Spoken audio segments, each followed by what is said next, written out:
Commission తరపున నిన్న నుంచి వేములవాడ, సిరిసిల్ల, జగిత్యాల, ధరంపురి మేము బీసీ కమిషన్ తరపున నా సోదరులు సభ్యులు రాపోల్ జయప్రకాష్ గారు, సురేందర్ గారు, మా సోదరిమని రాలేదు ఇంతవరకు ఉండే వేరే పని మీద వెళ్ళింది వాళ్ళ. అయితే మా స్పెషల్ ఆఫీసర్ సతీష్ గారు, మా బీసీ వెల్ఫేర్ ఆఫీసర్ గారు వారు కూడా ఈరోజు ధరంపురికి రాగానే ముందు లక్ష్మీ నరసింహస్వామి, ధరంపురి నరసింహస్వామి దర్శనం చేసుకోవడానికి అప్పుడు రావడం జరిగింది.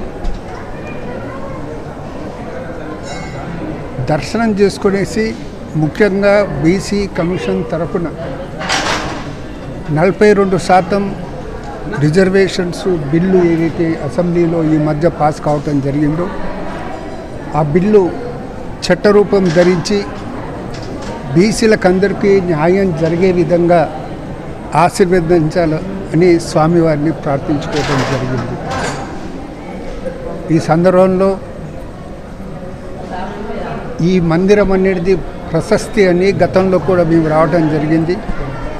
ఈ మందిరం యొక్క ప్రశస్తి యావత్ తెలంగాణలో ప్రజలందరికీ కూడా తెలుసు.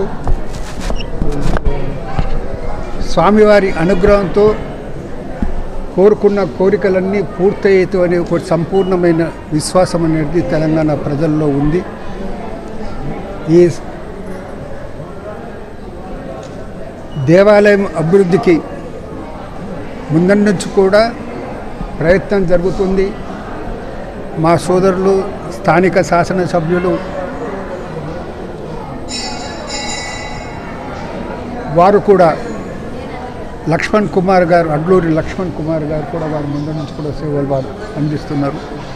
అదే రకంగా ఇంతకుముందు కమిటీలో చైర్మన్ అయినటువంటి దినేష్ గారు, వారు ఇప్పుడు కమిటీ చైర్మన్ వారు రవీందర్ గారు, సభ్యులందరూ, ఈఓ గారు కూడా అందరూ కూడా ఇంకా ఈ మందిరం ప్రాశస్త్యం పెరిగే విధంగా ప్రయత్నిస్తారనే సంపూర్ణ విశ్వాసం, వారికి ఆశీర్వాదం స్వామివారు ఇస్తారనే విశ్వాసం మాకుంది. బీసీలకు న్యాయం జరిగే విధంగా, అట్టడుగున ఉన్న ప్రజలకు న్యాయం జరిగే విధంగా స్వామివారి మనందరికీ ఆశీర్వాదం ఇవ్వాలని కోరుకుంటున్నాం.